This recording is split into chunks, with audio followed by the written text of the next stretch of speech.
So hi friends, ఈ వీడియోలో వచ్చేసి రైతు బంధు ఎవరికి వర్తించుతుంది, ఎవరికైతే వర్తించదు, సో అవి ఎప్పుడు వస్తుంది. సో ఈ రోజైతే ఒక సమావేశం అయితే ఉంది. సో కేబినెట్ ద్వారా సో డిప్యూటీ సీఎం అయితే మనకు బట్టి నాయకత్వంలో ఒక మంత్రివర్గం అయితే సో ఒక సమావేశం అయితే ఉన్నది. అప్పుడు ఆ సమావేశంలో ఏదైతే అయితే ఇంతకు ముందు సాగు చేస్తున్న భూములన్నిటిని కూడా అంటే ఇప్పుడు ఏదైతే ప్రజెంట్ ఇంతకుముందు చేసినవన్నీ ఇడిచిపెట్టేసి, ఇప్పుడు ఏదైతే రన్నింగ్‌లో ఉంటాయో, అంటే ఎవరైతే ఇప్పుడు వ్యవసాయం చేస్తున్నారో, సో ఆ భూములను మాత్రమే కాలిక్యులేట్ అంటే చేస్తారు. సో దాన్ని ప్రకారంగా అంటే వ్యవసాయం చెయ్యని భూములకు కూడా ఈ యొక్క రైతు భరోసా అనేది వర్తించదు. సో దాన్ని కూడా కీలకం నిర్ణయం అయితే తీసుకోబోతున్నది. సో ఇంకోటి ఏంటి అనంటే, ఇప్పుడు ఎవరికైతే ఈ ఒక్క రైతు భరోసా అనేది వర్తించుతది అనంటే, సో ప్రస్తుతం ఉన్న ప్రస్తుతానికి ఎవరైతే సాగు భూములు చేస్తున్నారో, సో ఆ భూములలో ఫస్ట్ 10 ఎకరాలు అనుకున్నారు. కానీ 10 ఎకరాల నుం 10 ఎకరాల నుంచెల్లి తీసేసి ఇప్పుడు 7 ఎకరాలకు మాత్రమే ఇవ్వాలని అయితే ఫస్ట్ అయితే చేయడం జరుగుతుంది.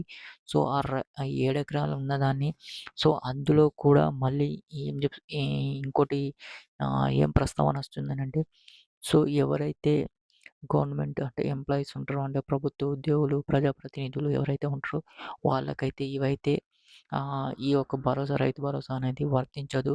సో దాని నుంచెల్లి తొలగించామని కేబినెట్ అయితే నిర్ణయం అయితే తీసుకోబోతుంది. సో ఇది ఎప్పుడు అనంటే జనవరి అంటే సంక్రాంతి ముందే ఈ రైతు భరోసా అనేది ఆహ్, డబ్బులనేది పడాలి అని చెప్పి, సో 7,500 దాకా సహాయం అయితే చేయడానికైతే ప్రభుత్వం అయితే నిర్ణయం అయితే తీసుకుంటుంది.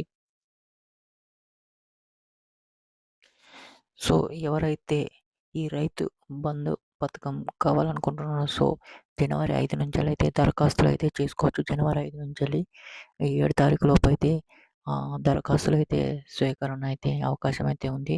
సో దాని తర్వాత జనవరి 14 అంటే సంక్రాంతి నుంచెల్లి ఈ యొక్క స్కీమ్ అనేది అమల్లోకి వచ్చే నిర్ణయం అయితే సమావేశం అయితే జరుగుతుంది. సో ప్రతి ఒక్క అంటే సాగు చేసే ప్రతి ఒక్క రైతులకు కూడా, అంటే ఎవరైతే ఈ రైతు భరోసా పథకం వర్తింపజేస్తుంది. సో భూములు సాగు చేస్తున్న రైతులు కూడా, అంటే కౌలు రైతులు కానియండి, లేకపోతే ఆహ్, వాళ్ళ సొంత భూమి ఉన్నా కూడా, సో అందరూ కూడా ఈ యొక్క పథకాన్ని రైతులు దరఖాస్తు అనేది స్వీకరించవచ్చు. సో మీరు జనవరి 5 నుంచెల్లి 7 తారీఖు లోపలైతే ఈ యొక్క పథకాన్నయితే మీరు చేయాల్సుంటది. సో దాని తర్వాత మీరు సర్వే కూడా, సో వాళ్ళు శాటిలైట్ నుంచెల్లి కూడా వీళ్ళు సర్వే అనేది చేయడం జరుగుతదని చెప్తున్నారు. సో అది ఎంతవరకు కరెక్ట్ అనేది కూడా తెలవదు. సో సో వీళ్ళు ఎట్లా అనంటే శాటిలైట్ మ్యాపింగ్ ద్వారా అంటే భూములను గుర్తించుతారన్నట్టు.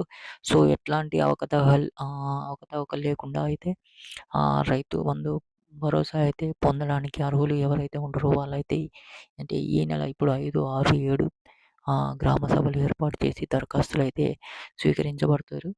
సో రైతు పంటలు వేస్తున్నారా అని ధృవీకరించిన తర్వాతనే వాళ్ళకు రైతు బంధు అనేది సహాయం అయితే చేస్తారు. సో అది కూడా 14 తారీఖు. సో ఎవరైతే ప్రభుత్వ ఉద్యోగులు ఉన్నారో, ప్రైవేట్ ఉద్యోగులు అయినా ఆదాయపు పన్ను చెల్లించుతున్నారా అనేది, పంటలు సాగు చేస్తున్నారా లేదా అనేది, పెట్టుబడి సహాయాన్ని అందించాలని సంఘం అయితే నిర్ణయించింది. సో వాళ్ళు చేస్తున్నారు, పర్ఫెక్ట్‌గా ఉన్నారు. సో అని నిర్ధారణ అయిన తర్వాతనే అయితే మీకైతే ఈ రైతు బంధు భరోసా అయితే రావడం జరుగుతది. సో ఎవరైతే ప్రభుత్వ ఉద్యోగులు ఉన్నారో, సో ప్రజాప్రతినిధులు ఉన్నారో, సో వాళ్ళకైతే ఇవైతే వర్తించవని చెప్పి సో నిర్ణయం అయితే తీసుకున్నారు. సో అది ఎంతవరకు జరుగుతదనేది మనకు కూడా తెలవదు.